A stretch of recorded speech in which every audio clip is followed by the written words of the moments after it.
You're listening to the Talking Shrimpers podcast, sponsored by Surgical Holdings. Welcome to TSP. I'm your host, Sensei Phil. With me this week is Finn, Charlie, Katie, and fan Sean joins us as well. Welcome, Sean. Coming up, Valentine's Day romp at Roots Hall. That sounds a bit wrong, don't it? Should have rethought that headline, actually. Southend 5, Morecambe 1. We're going to chat about that shortly. Let's start with Sean. Sean, welcome. How are you doing? Thanks very much. I'm very well, thanks. Yep, lovely. Even more happy after the weekend's result. Yeah, fantastic. So we're going to chat about that. We're all pretty happy. Been a while coming. Great team performance. Many players on the money, and it all came together. That's what we want. Sean, start with you. Who stood out for you? Who stood out for me? I would say actually Leon Paulon really stood out for me because he wasn't. It was kind of like a different kind of performance from him. He wasn't actually sort of taking that ball straight out the middle or from the wings and trying to beat players. He was winning it. He was giving it. It was going again. It was a very industrious performance. I was really impressed with him. Anything that we've been looking for him to do all season, and he's kind of been building up to it. But with his new haircut and those new I was going to say, new haircut, isn't it? It really stood out. With less hair, but it just really stood out for me, yeah, definitely. Obviously, it was a great all-round performance. I would say you can't really say anybody had a bad game.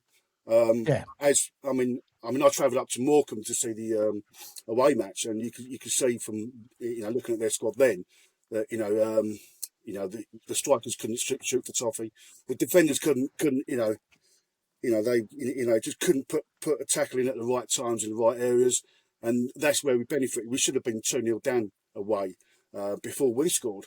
So I thought lining up, on Saturday, I thought that was our strongest midfield possibly. And so it proved, actually, because they really, really put in the shift, really play well, and obviously everybody saw the results from that. Charlie, what about yourself? Yeah, similar to what Sean said. It's funny you said about Leon's haircut. When I see him coming out or warming up, I thought it was a new signing that had just been announced. It took a minute to realise that he was a new Barnet he had. But I'd give a mention to Keenan for me. I thought he had a really, really good game. I think it was, he's been out for a little while out of the squad, and he's come in and he's really made that shirt his own off of the back of Saturday. Just a tireless performance, as we know we get from Keenan. He's one of these players that will just get involved in the middle of that part, break things up, take players on, just be a bit of a nuisance really, and it sort of then gives those ahead the freedom to sort of push on a little bit. So yeah, I'd like to give Keenan a shout out. I think he played really well, but like Sean said, it's very hard to pick. Everybody was a really, really good result. Finn, anyone stand out for you?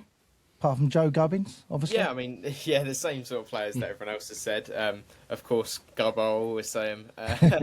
But yeah, I think Harry Boyes, for me, he's probably my man of the match personally. I just thought he had a fantastic game. He was literally everywhere, just on the ball constantly. Obviously, he got his goal finally, which is brilliant as well. Yeah, I think he won him up, actually. I'll tell you about that in a minute. Yeah, I thought he played really well. And we've been talking about it. It's kind of weird. I don't know if Kev is watching these tactics, but we spoke about Leon and Keenan starting together. I think we spoke about it in the last podcast, and we were all saying about how they should start together. They complemented each other very well, and they did. And I think those two playing together in the midfield kind of allowed Cav to play how he used to, much more deep.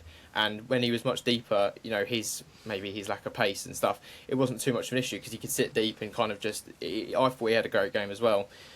Much better than recent times, I think. It was kind of looked a glimmer of the old Cav that we used to love. So, yeah, I think the midfield was great for me, and I think it makes such a difference because quite a lot of the time this season we've dominated teams and looked like the better team in a lot of games, even if we don't necessarily get the win.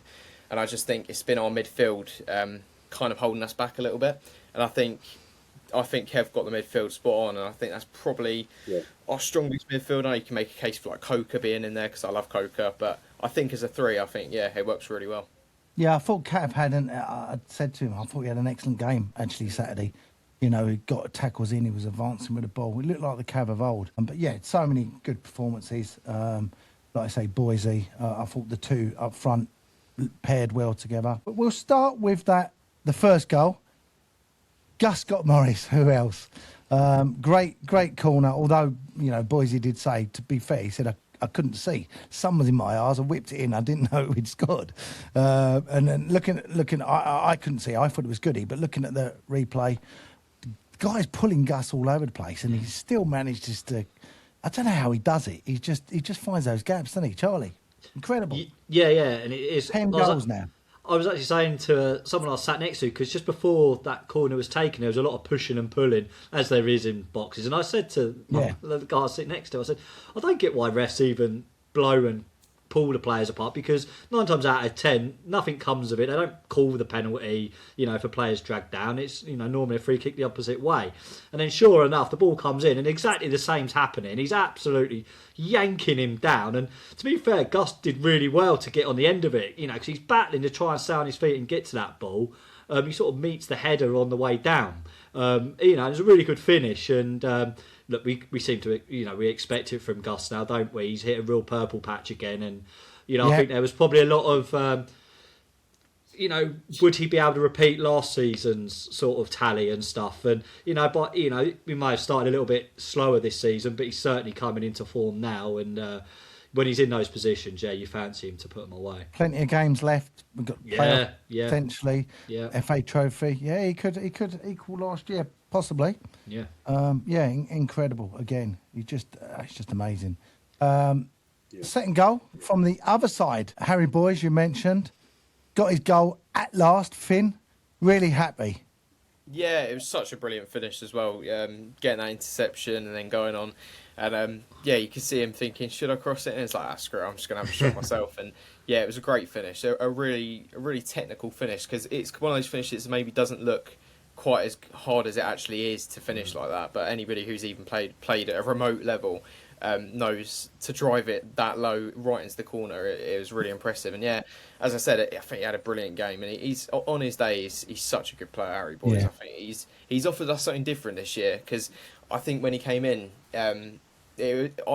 personally, for me, I thought one of the positions we needed the most was a left wing back to challenge Bridge, and it's definitely proved to be a great move.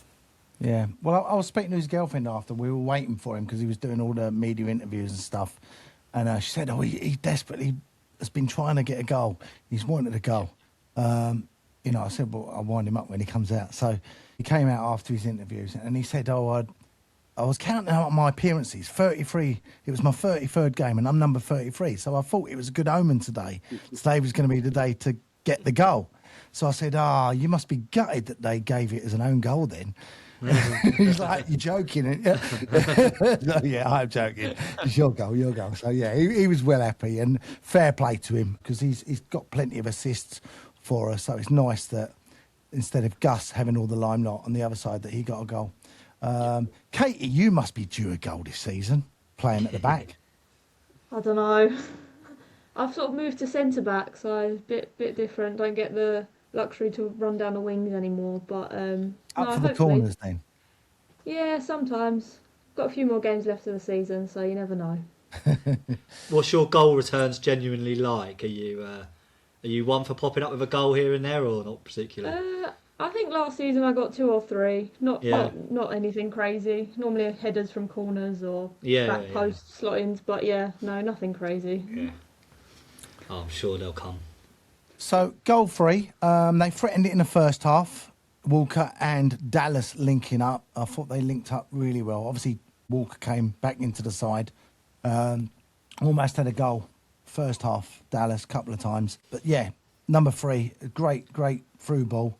They timed it perfectly, and the finish, just brilliant striker's finish. Sean, what did you make of Dallas's performance and his finish? Yeah, listen, I mean, he's definitely coming on strong now. He's coming back from that injury. I think his goal against Boston, that was a real sort of go in that box, get it, finish it. It's a bit more determined.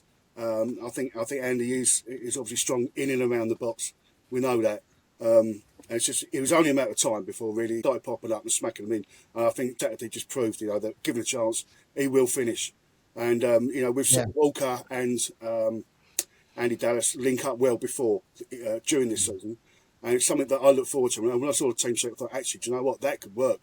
And Walker does provide that bit of speed as well. So obviously to see that goal in 3-0, you know, then listen, I mean, you know, they've got no chance of coming back now, surely, you know, second up. That's it. You know, it was almost sort of, you know, game over there, really, for Morecambe. Well, I loved Dallas's attitude after, you know, he came out, and you know he's always very measured.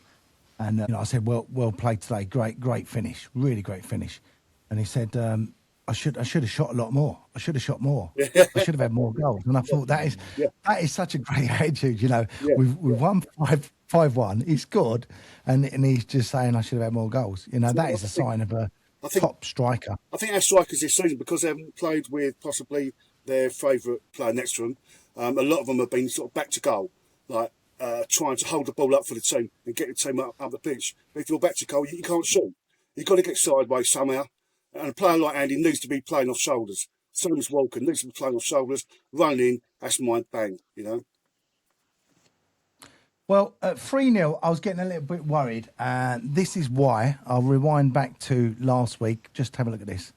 I'm going to go 5-0. Come on, let's get back to roots. Start enjoying being there again. Get the strikers some goals. The strikers need to start putting the ball in the damn net. So yeah, let's go big. Let's go 5-0. Let's see. Make it a proper Valentine's Day. Okay. I'm not kissing you though, Phil. Hey? I'm not kissing you.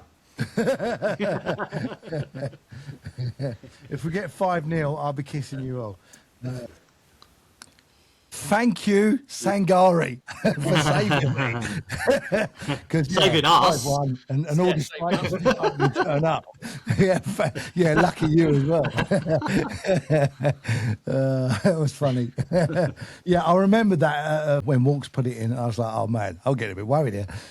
Thank God he scored. So Walker, we've known him this season for being a super sub. Katie, he started, got himself a goal. Great instinct, as he is in the 6-yard box, as strikers do. Bit like an Ellie Nichols. Yeah, what do you make of his performance and getting on the score sheet again? Yeah, I think it was nice to see him start as well. He's proved himself really when he's come on and done what he needed to do. I think the determination for all the follow-ups and stuff, I think a few of the goals came from sort of hard work from outside the box as well. But it's nice to see him get on the score sheet and his hard work be repaid with a goal. Just his spatial awareness and knowing where to position yourself for the ball that's going to come through was great to see, to be fair. So, goal 5, delighted for this chap. Tom Hopper, 32 years of age. I'd be surprised if he's offered a new contract. I don't know. I'm not going to ask the question. But he certainly hasn't deserved, you know, a lot of disrespect he has been getting. I think that's gone away a bit since it's been highlighted. But certainly booing him when he comes on, it's just completely out of order. But, you know, Saturday he came on and I was impressed with him. You know, he was running around and he was very quick onto that ball. You know, some people still saying it was only tapping, but actually he got there quicker than the 2 defenders. So, and you saw just what it meant to him and his teammates. Charlie, what did you make of it? Yeah, as you say, when he came on, I thought he got a really good ovation actually when he came on. And I think if there was going to be a game for him to finally get his goal, I think he could probably sense it was going to be this game. Morecambe, you know, they weren't the best team we've played. They really did look off it. You know, a lot of stray balls from them, needless, you know, loss of possession. Defensively, they looked weak. I thought their keeper, although he was a big guy, his kicking wasn't fantastic. And yeah, it was like once you got 2 or 3, I thought, you know, the floodgates could really open up here. So I think when Tom come on, I think he's probably sensed that a little bit. And I thought actually when he come on, he played really well. He won quite a few headers, got himself about a bit. And you know what? You know, you say it was only a tap-in, but like you say, you've got to be in the right place, right time. Yeah. And he wanted it more. Wasn't he? And he isn't going to care how that goal comes about. He would have had it off his backside and gone in. He would have had the same reaction. You know, just getting that first goal off your back, and hopefully that now, you know, because obviously strikers, it does play on your mind. You know, they're paid to score goals and stuff. You know, and the longer that goes on without a goal, you know, you start getting your critics and whatnot. And he'll be no bigger critic than himself. He'll know that, you know, he needs to get that goal. And hopefully that now is, you know, it wouldn't surprise me if we go to see him go on now and, you know, get 2, 3, 4, 5 more goals moving on. Yeah. You know, so, you know, it'll do his confidence the world of good. But yeah, I was really impressed with him. And at 4-1, they started to decide to play a bit, put us under a little bit of pressure. And I remember Tom won an excellent header in our box, got the ball out, played it, and you know, we broke quickly. You know, should have scored from that. That didn't, unfortunately, didn't happen. But yeah, I thought his performance. Finn, what did you make of him? Yeah, pretty much the same as Charlie. I thought, yeah, it was a good game for him. You know, and you've always got to be very happy for when your players score, particularly a striker. As Charlie said, strikers are paid to score goals, so it'll probably been playing on his mind more than anyone. So yeah, for him to get a goal, you can see how much it meant to him, and yeah, it was great. Hopefully, this can be the start of a nice little run for him. Yeah. Now, I did say before that I wouldn't be surprised if we offered him out for loan a while back, because we had 6 strikers and he was down the pecking order, but I just got a feeling that somehow he's going to play a part in our playoff run. I just got that feeling. We've kept him. He's to be fair, he's probably been the fittest out of all of them. He's always been available, and I just get a feeling he's going to, you know, he's going to do something. Maybe he's going to score the winner at Wembley. That would be amazing for him, wouldn't it? But yeah. I want to ask about the Keenan penalty shout. I haven't seen any footage of it since, so I don't know. Sean, how close? Where do you sit, mate? I was right next to him in the North Bank, yeah. Right, there you go. Let's hear your view on it. For me, it looked like a stone wall. Knowing Keenan, no way did he dive, you know. No, I mean, listen, I mean, you know, we obviously straight down the pitch looking at it. We saw him turn. The defender come across him, definitely for me. And, you know, it's a real shame because obviously, you know, when we're going up against the teams like you're going to get those sort of penalties often, and we don't. And I don't know why. And it's, you know, no, 2 weeks running now, isn't it? It's mad. It's mad. Proper last week. Scunthorpe, same.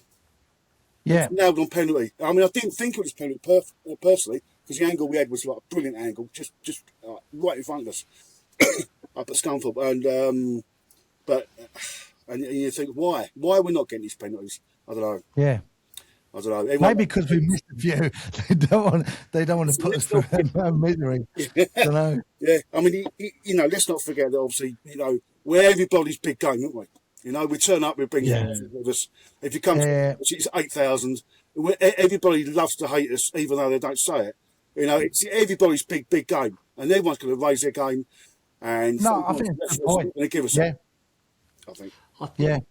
I mean, I think 8,000 people thought it was a penalty on Saturday. Yeah. But the man who, you know, makes that decision for, like, he was in a good position. Like, and just leading, like, I just want to touch on like Keenan's touch to beat his man there. I thought it was absolutely superb, and he's got no reason to go down. He's got the better of his man there. There's no need for him to go down. You know, he's been absolutely wiped out. Like, I mean, I'm in the East stand, and it was pretty much directly opposite where I was sitting. And straight away, it was just bonkers, absolutely bonkers. Why they're not given. You've got to think as well, like, is Keenan. He's not a player that's low on confidence. He's not a player that doesn't have the ability to score. He's right in front of goal. He's a player who wants a goal. It just wouldn't make any sense for him. And I remember I think it was the playoff final, I think, as well, where he got completely hacked down, or it might have been the Rochdale game, one of them, where he just got absolutely hacked down. So he definitely has the track record of just getting completely smacked in the penalty area. For me, Stonewall, I can't believe we weren't given. Yeah, I mean, I'm just looking. We've got some comments coming in. We've got someone, Southend United fan 93, that's commented, and he said he sits in the South Lower, and he said from where he's sitting, it was an absolute stonewall. So, you know, he probably had one of the better, you know, views of it out of us all, and so I don't think there was any question about it, to be honest with you. Yeah, it was a bizarre decision. I think, wasn't there another where we were in possession around the final third, and I think one of theirs did their usual, I'm injured, lay down, I've been shot. the ref stopped it and then passed the ball back to them. It's like, hang on a minute. What? Possession. I mean, had we not been 5-1 up or humour. whatever it was, then you sort of brush it off a little bit, don't you? Yeah. But if this is 1-0 or there's still something riding on the game, these decisions they've got to get a grip of them. To be really obviously, everything comes around. I mean, Keenan, he definitely handballed that, didn't he? Up at Chatham in the last second. So it comes around and goes around. But Keenan, maybe. At least 2 penalties this season. Yeah. I think so. Yeah. Yeah. Oh, absolutely. Yeah, I agree with you. Yeah, it's strange. Owen Mason, he came in, goal again. Didn't have too much to do. But I thought people were questioning his, obviously you might have been at Scunthorpe last week, people questioning his distribution. I thought his distribution Saturday was very good, and he made an absolutely superb save at the end. Sometimes when you're in a game like that, one team's kind of dominating, the keeper can be cold, they're not getting much to do, and the shot comes in from that angle. Sometimes but he was switched on. It was a great save. I don't know if you saw it, Finn? Yeah. It was. Yeah, I saw it. Yeah, it was a great save, and he was brilliant. He didn't really have too much to do, as you said, but he just looks very stable at the back. And what I like about him that I noticed in that game was he is just shouting orders the whole game, and he's so loud that even I could hear him. Like, I sit in the West Stand, Block V, but even I could hear it, and it's just. I love how vocal he was that whole game, and I mean, their one goal, he couldn't do anything about that. It was such a good goal of the game. Funny enough, it was one of the only opposition goals I've ever actually clapped. Nothing he could do about it. No, and it was such a great goal, and I was saying to my dad, I felt a bit bad for the player that scored in a way, because that's the kind of goal you want to go crazy about, knee slide. Well, funny enough, they had prepared subs and they were about to take him off. Yeah. And then he scored. I don't know if you saw it, Charlie. They sat back down, didn't they? There's two of them, I think, weren't there? Literally 5 minutes. Then they took him off after that. And to be fair, when he came round, I actually shouted at him and just said, "Great goal, mate." I mean, fair play. You got to, as a football fan, you've got to applaud that. That was superb. Yeah, I don't normally applaud opposition goals. No, that's right. Well, 5-1, you don't mind doing it. Well, at the time, it was a 3-1. I jokingly said, "You watch, we'll lose this 4-3 now." It was a cracking goal. And, take nothing away from that goal, can you? It's really, credit really where credit's due. Saved me as well. Definitely saved us. Thankful for that goal. Right. Coming up in a halftime show, we've got Justin Rees will be joining us shortly, live from Oz. We've got latest from the Academy. We've got teammates from Nathan Ralph and more from the debate series. Don't go away.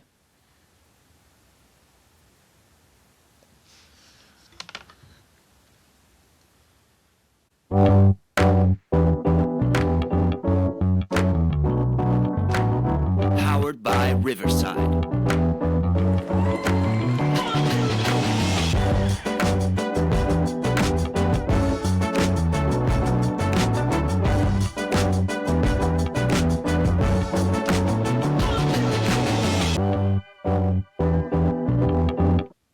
Right, got a little bit of time to kill. Just waiting for Justin.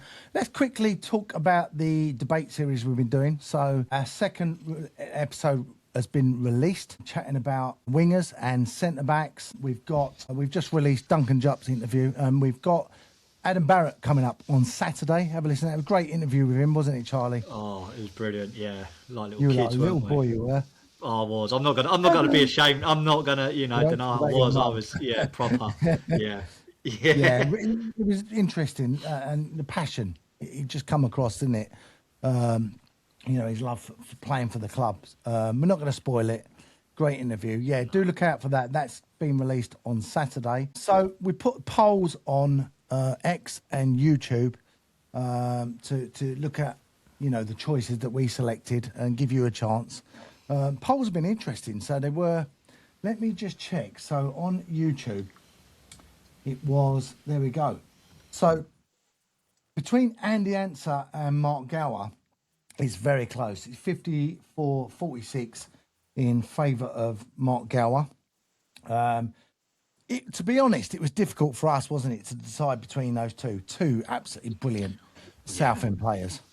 Yeah, it was. I mean, it's been a bit of a trend throughout this whole sort of mini-series, hasn't it? Trying to pick an 11. There's some really, really good players in amongst that, you know, you could have been any of them, really. So, yeah, it was a real headache picking them, but it just shows the quality we've had over the years, I guess, that, you know, how fortunate we have been with players we've had.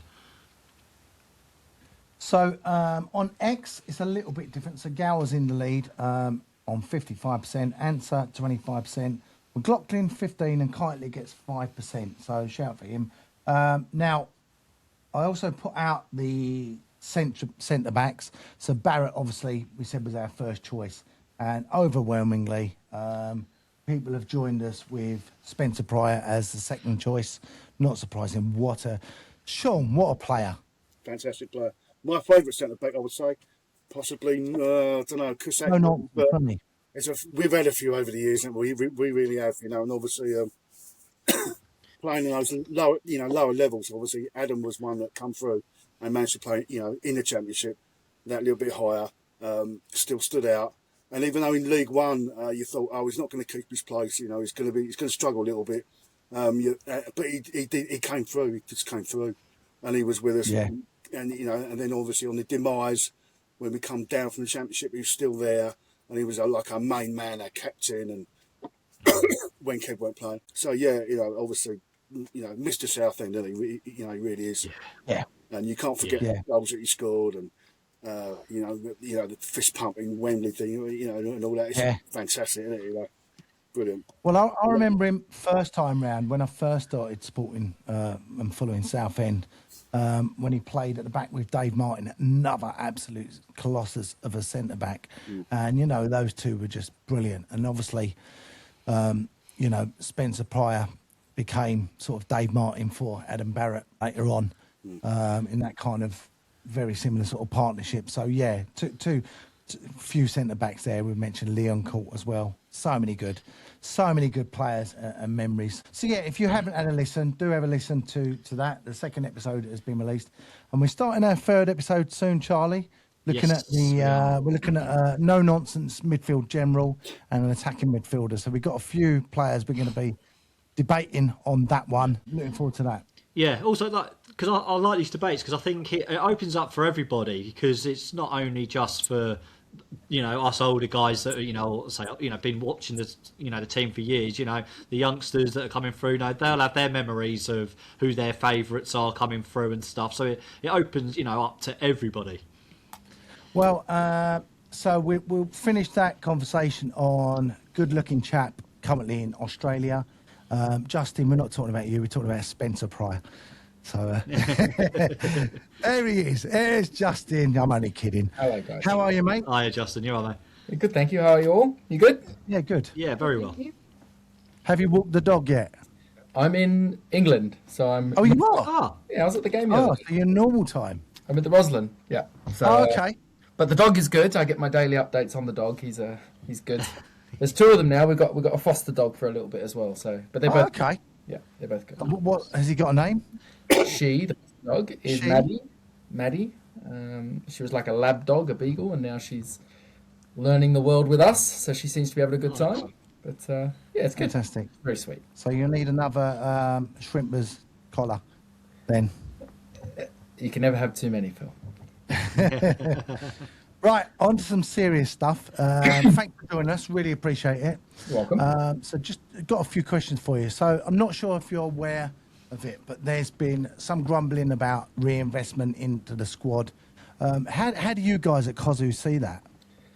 Yeah, of course we're aware of it, right? We all go on different social media, some more than others. You can't be oblivious to it. It's probably good not to be oblivious to it, right? You want to know different narratives that are out there.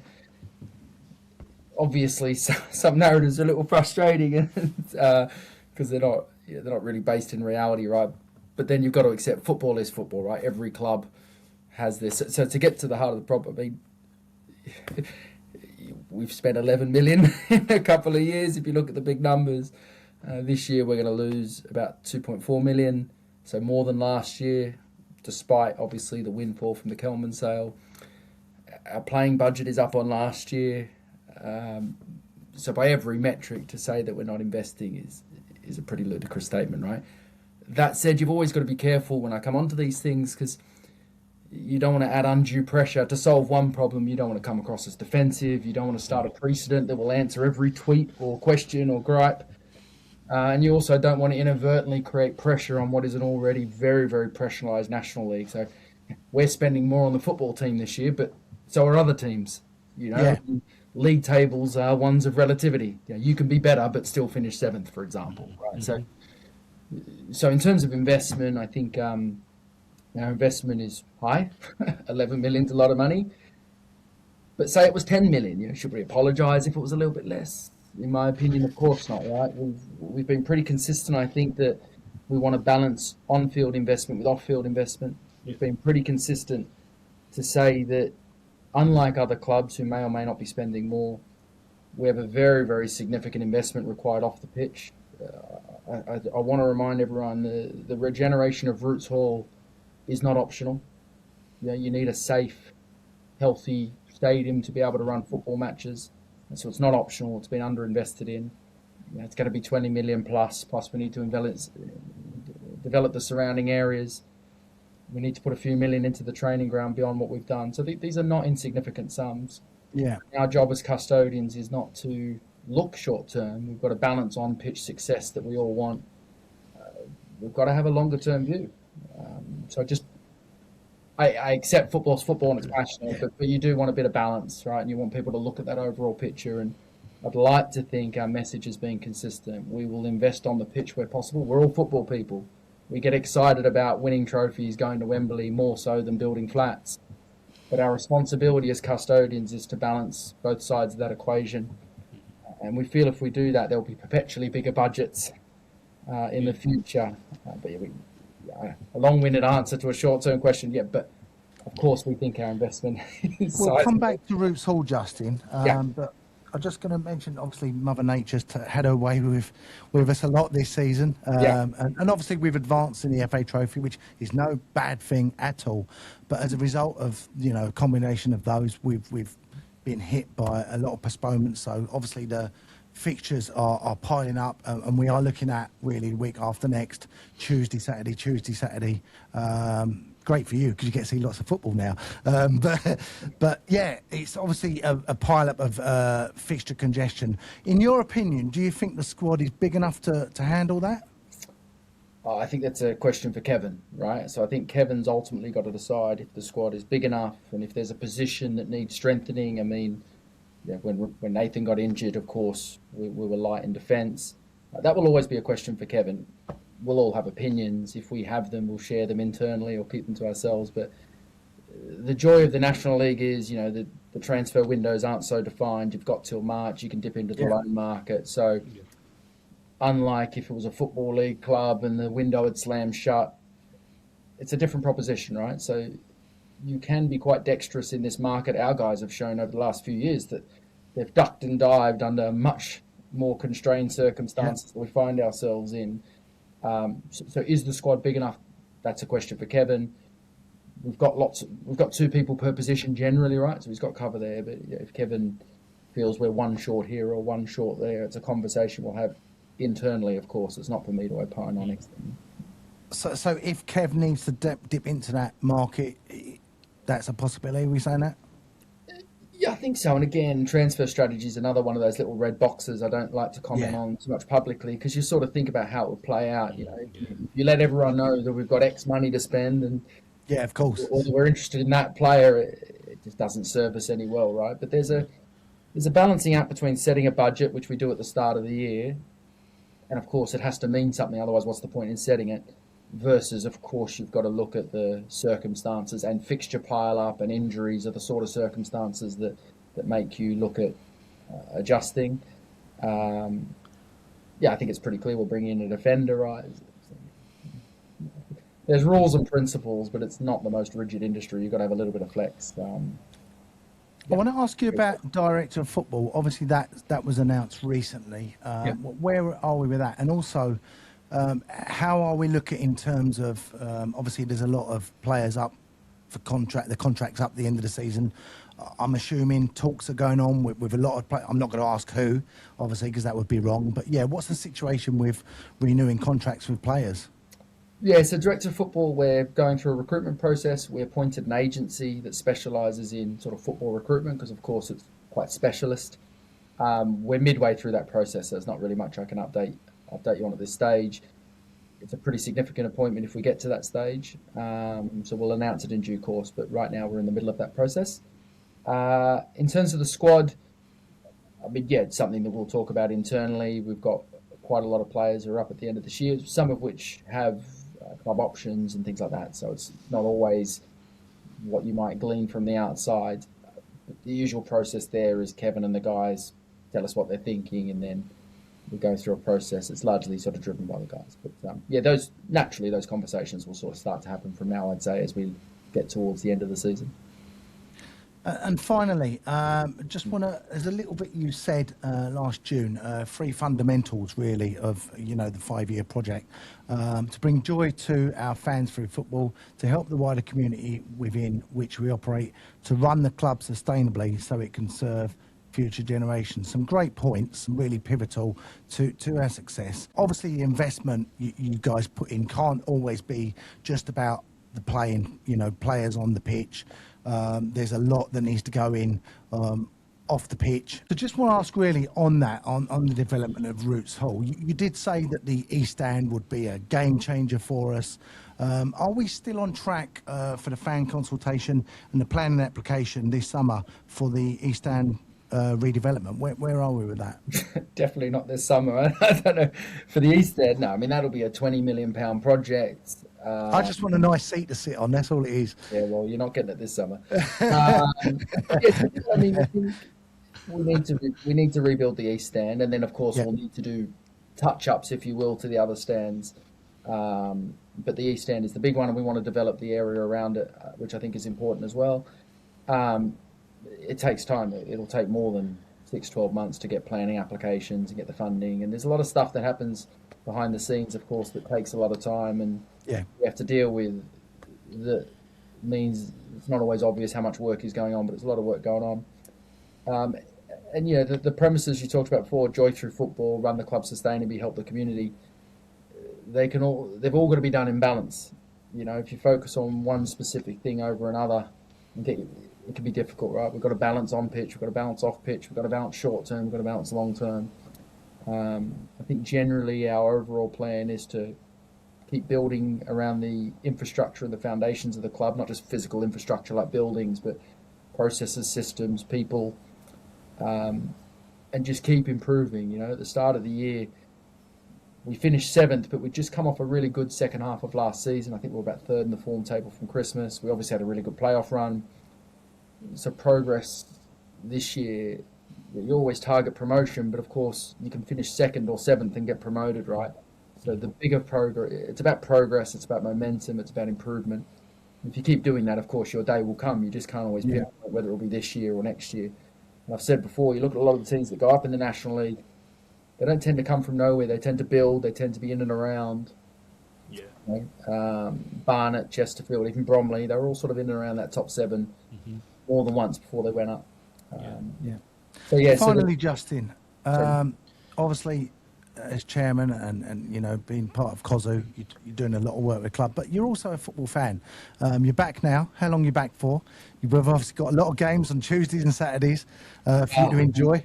You say that, right? I flew in for Aldershot from Hong Kong, so I specifically got the flight. 14 flight, arrived at 3 p.m. I don't know why. I hired a car. You read the memo. Heathrow to Aldershot, got stuck in traffic, turned up, and the game was Welcome back to England. I mean, our fans, we've said it before, but I'll take the opportunity to say it, our fans that have travelled, multiple times to Rochdale, a couple of times to Bath, it's non-trivial. It's a lot of time, it's a lot of money, and they keep doing it. We're so appreciative. I had my example of that for Aldershot, and it's so disappointing. You just want to watch football. You spend time or money to different degrees. And, of course, when I come over, I try and line it up to lots of fixtures, so I get lots of football.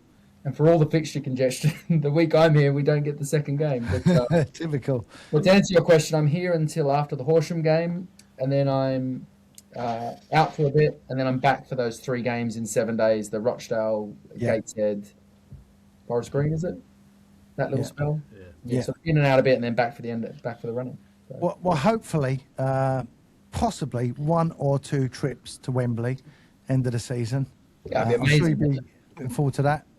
Yeah, but I mean, Wembley, right? I don't think we should ever. We'd rather get there in a playoff final than a trophy final, but I don't think we should ever be losing sight of the fact that football is about joy. Yeah. Wembley is Wembley. I think as fans, and I put myself in that category, of course we want days out like that. It can have a double-edged sword with fixture congestion, and Course, we have to accept more rotation. But it's football, right? I think you can rationalise everything out. Kevin's got some pretty tough decisions on who he rotates and when's and how he juggles. But the rest of us, if we can get to Wembley in any form of competition, I think we should not take that for granted, and we should enjoy it, and we should savour it. I certainly will if we get back there. But let's not count our chickens. I think we went Exactly. Long way to go. Long way to go. We'd be cursing ourselves if we count our chickens, but if it happens, I'll be delighted with it. Yeah, be brilliant. Well, Justin, thank you so much for joining us. Really appreciate your time. Hopefully you can catch up on some sleep from your jet lag. Hopefully it's not too bad. And we'll see you down at Roots Hall soon. Cheers buddy. Justin. Cheers, mate. Thank you. Cheers, mate. Bye-bye. Hey, we still there? we should have kept him on for 2 more minutes. he could talk. Don't worry about that. Because I think some news has just broke about a certain Yep. player coming back to us. Okay. But yeah. Do you want to reveal, Charlie? I'm just looking now before I actually say anything because I know another. Oh, hang on, where are we? While he's checking that out, Tell you what, just double check update it. Confirmed. It is confirmed, is it? James Golding, yeah. There you go. James So James Golding. Golding has returned back, which I think we all was expecting, wasn't we? It was just a matter of when. So yeah, there we go. James Golding has returned back.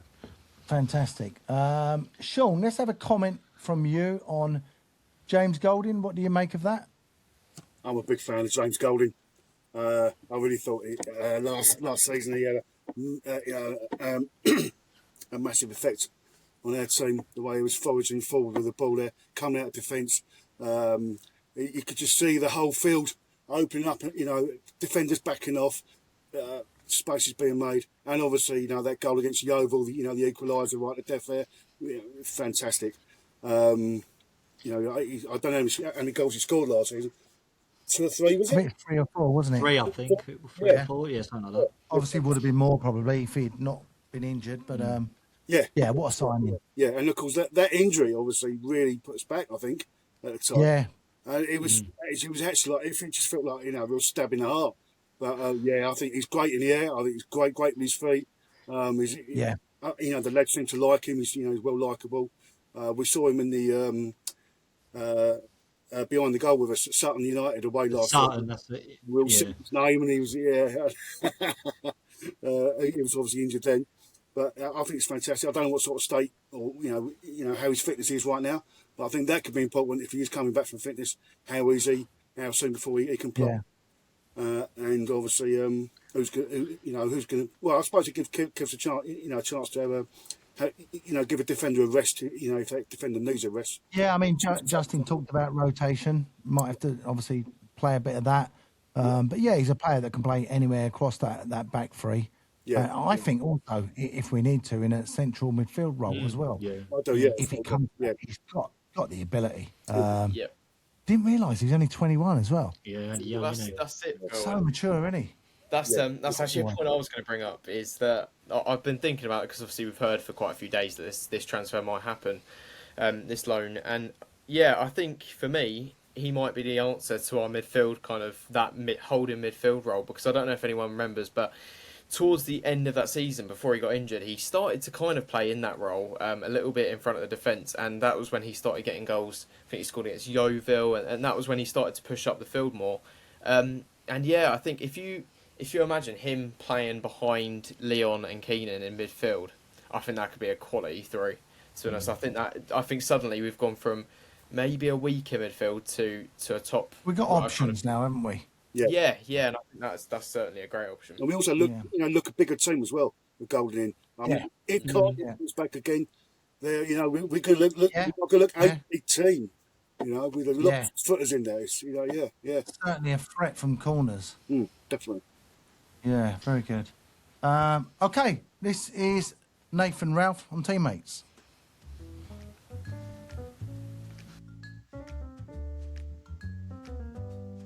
Best and worst dresser. Best, I will go with Nor dresses well. Worst, Morts. Best and worst trainer. Best, I would probably say Gubbo's a good trainer. Who's the worst trainer? I don't know, I'm not a great trainer. I'll stick me in there. Worst playlist, we'll go with Cav. Team Joker, Crowther. Who was always late, definitely Keenan. Most intelligent, I will go with Hops, studying law, so he's got to be pretty intelligent. Who needs help? Colin. Who pays most attention to themselves in the mirror is definitely Kendall. And what would be your football superpower? To be both-footed would be nice, to be fair. Yeah, that's it. That was Nathan Ralph. Sadly, he's no-footed at the moment. We wish him...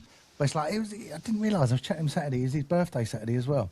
But yeah, speaking to him, he said he's had a scan. It's cartilage, not ligament. So weeks, not months. So that's better news. But we do wish him well. No surprises there. Keenan, always late, of course. Funny, my niece was at the game Saturday. My brother took my niece. It was only a second game. And she said, oh, that 22, brilliant. And that they had to obviously go off. So, when I saw Keenan, I mentioned that. I said, oh, my niece thought you were excellent today. He's like, oh, thank you so much. I said, you're also late. And he said, I was late today as well, actually. Honestly, that boy needs an alarm clock. He does. But yeah, what a great performance from him Saturday. I was impressed. But yeah, that was Nathan Ralph. We wish him all the best. Academy Watch. Now, the under-19s played Maidenhead last week. 2-0 at half-time. Second half, they just run riot. Finished 8-0 in the end. Nick Zlatov got a hat-trick. He's on good form at the moment. Makangu with one. Skipper Alfie Humphrey got a brace. Harrison Lamb got another one. And James Datey got his first for the club. I want to show you Alfie Humphrey's, one of his goals, which was absolutely ridiculous, if I can. Yeah, have a watch of this.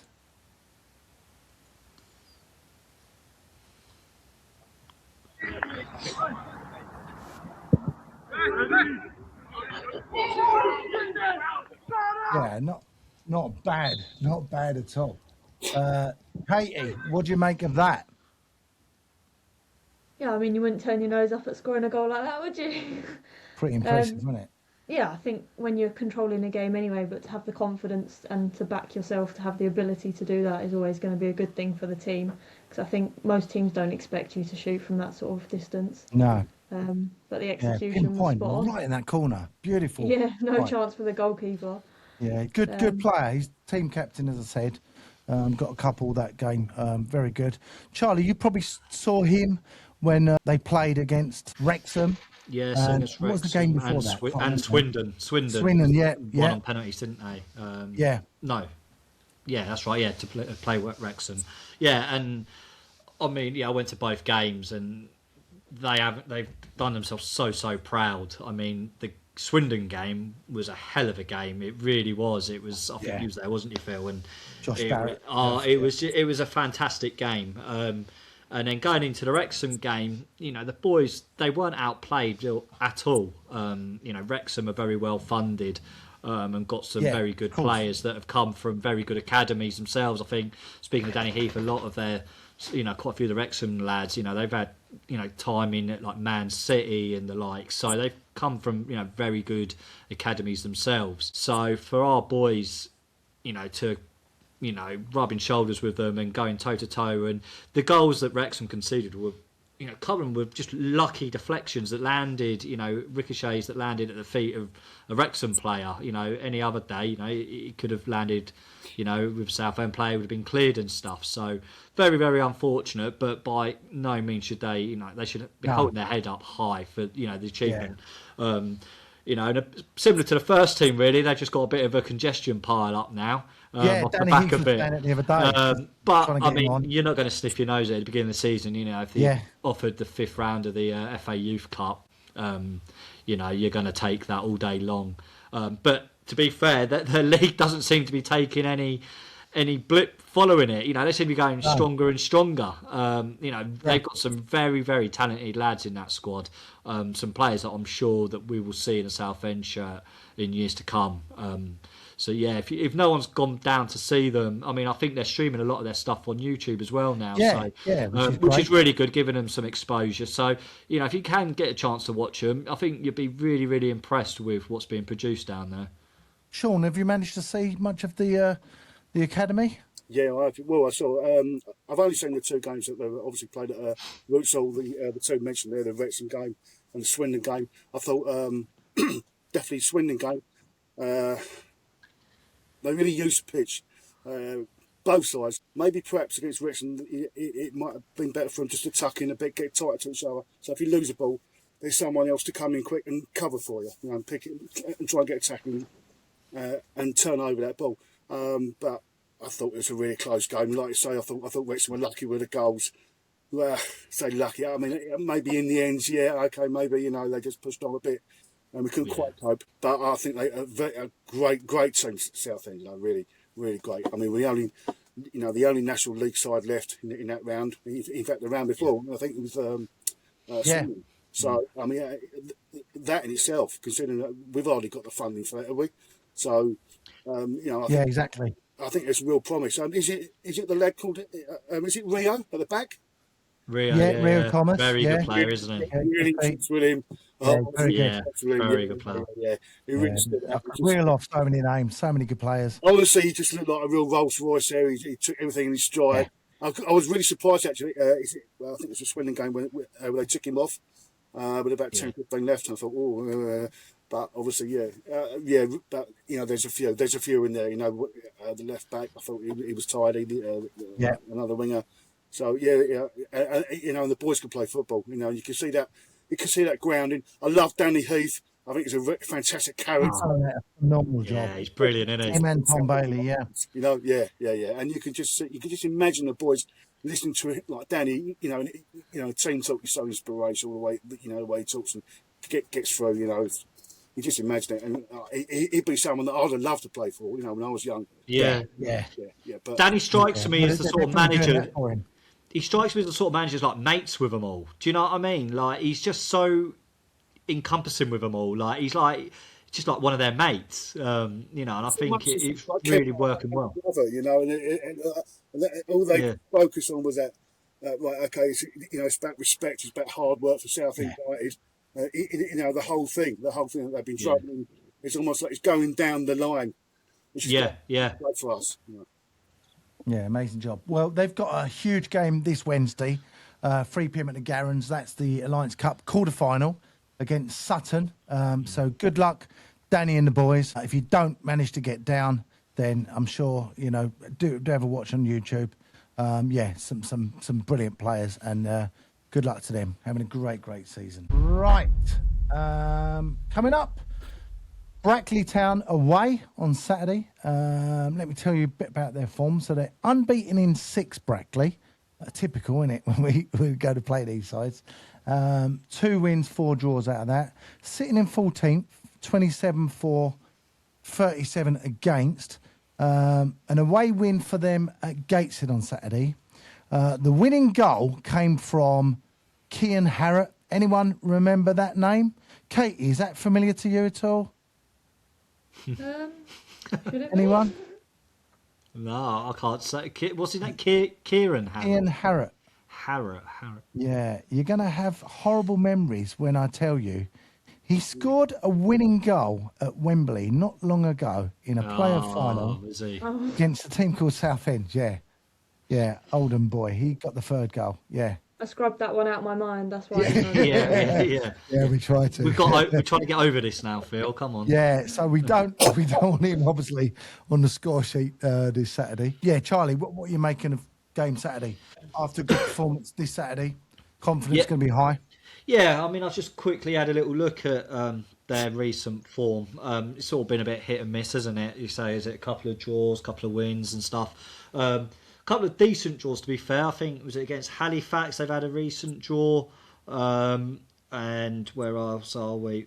Sutton. They've got a bit of a hiding off of Boreham Wood in their National League Cup, but I don't really know the strength of their team for that competition, to be fair. But in the league, they've had a fair few draws, really, of late. Obviously picking up a win on Saturday against Gateshead, sorry. Yeah. So, they're a team that are capable of getting a result against, the big sides, if you like, the top 6, top 7. But I think for us, it's another game on the road, but we would have had a week off now. I think this is the first of what is going to be an absolute mammoth month, isn't it?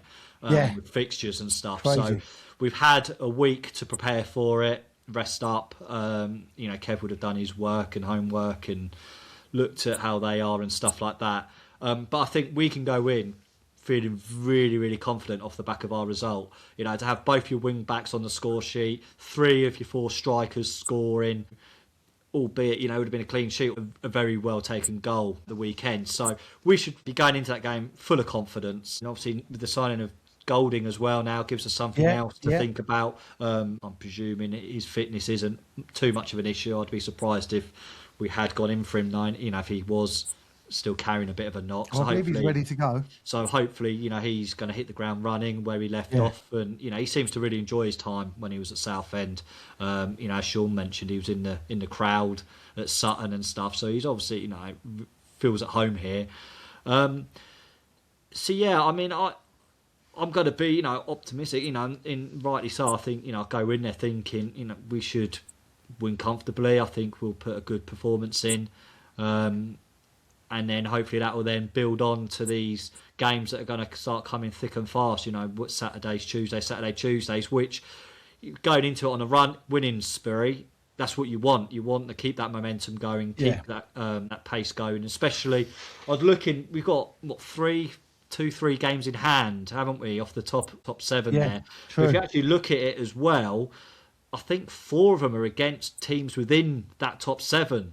So we start taking points, that table can really start to move around a bit, and we could actually end up instead of just sort of clinging on to that 7th place, which a lot of people seem to be thinking that's where we're sort of hanging on to. We start getting these results off of your Forest Greens, your Rochdales, your Halifax. All of a sudden we could be looking at 5th potentially. I think that's where we should be looking at. Well, if we win our games in hand, I think we would go above. So we're level, Forest Green. on goal difference, isn't it? Yeah.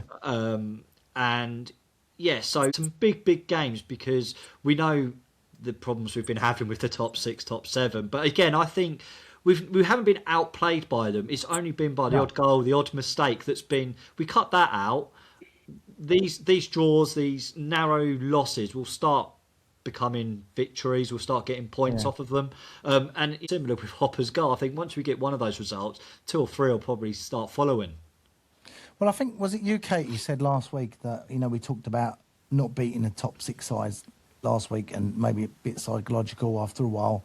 I think it was you that mentioned that if we cutting out these mistakes at the back, maybe we should not be looking there, and actually if we're putting the balls in the goal at the other end, then you're not looking at that one goal you've let in, and the strikers now starting to hopefully put the goals away. Maybe it is time that we do pick up a win against one of those top sides above us and get one, and then who knows, it could be another one to follow. Yeah, I definitely think we're capable of it, and like Charlie said, why can't we get something from this game to carry on the momentum? The confidence should be high, and it's not like you've had one outright striker scoring all 5 goals on Saturday. Like, you've had 5 different goal scorers, so the confidence should be radiating through the whole team, not just one person. But I think we've shown that we can score the goals, and like, yes, we only conceded 1 on Saturday, but why couldn't... I know it was a great goal, nothing you could have done about it, but maybe focus now on, if we are scoring, maybe trying to keep some clean sheets and shore up at the back a bit more against the top, like 7 teams, 6 teams. Then you know that you can do the bit going forward, but you're also solid at the back, and I think that will make the difference against these these higher up teams. And James Golding will contribute to that as well, won't he? Yeah, definitely. I think at the back and going forward, he offers a lot at both ends of the pitch. So hopefully bringing him in will allow us to have that extra percentage of win rate, and get some points against these top teams. Even if it's just 1 point on the road, like against a top team, you take a point away from home, and then when you play at home, that's when you want the 3 points. Yeah, especially a lot of our games coming up now are at home as well, aren't they? So we've got a real cause to really make a push up this table now. Yeah, a lot of Tuesday nights. So I love those midweek games under the floodlights. That's what I love. Let's bring it on. It's going to be busy month, as you said, Charlie. Let's get some predictions for the Brackley game. We'll start with you, Katie. I'm going to go 3-0. Ooh. I think we'll carry on the goal scoring, and I'm confident that we can shore up at the back and keep a clean sheet. So 3-0. There you go. Confident. Sean, come to you. I'm going to say 2-0. Brackley don't let in many goals. 37 goals against us. That's less than Carlisle, Boreham, Scunthorpe, Forest Green. We're on 27. So, I think 2-0. I think 2-0. A 2-0 win. Fingers crossed. I'll be there. Charlie, you? We'll be there. Yeah. 1-1. No, I don't at all. I think I'm with Sean, actually. I think it'll be a 2-0 as well. Like you say, Sean, there's not too many goals that they're scoring. So, the form we're in, we should be going in there with full of confidence. So, 2-0. Yeah, I'm going to round it up and say it's going to be a win as well. I'm not going to say anything stupid this week. Put myself in a bad position. Not kissing anyone. I'm not going to say who's going to score. I'm just going to go 1-0. That's it. Keep it simple. 1-0. Keep the run on. 3 points. Bring them back, and let's get Boreham next week, next Tuesday. So, next week we have reaction from Brackley. We'll look ahead to, I mentioned, the Boreham game under the lights. We'll have more deal or no deal discussions, and we're hoping to also speak to an academy player. Thanks again to Finn, Charlie, Katie, Sean. Thanks for coming on. It's been great having you on. Yeah, cheers, Sean. Cheers, guys. Thanks to Justin also for popping on, and our sponsors, Surgical Holdings, and of course you, the listeners. Please don't forget to comment, like, and subscribe. And up the Shrimpers. We will see you soon. Shrimpers.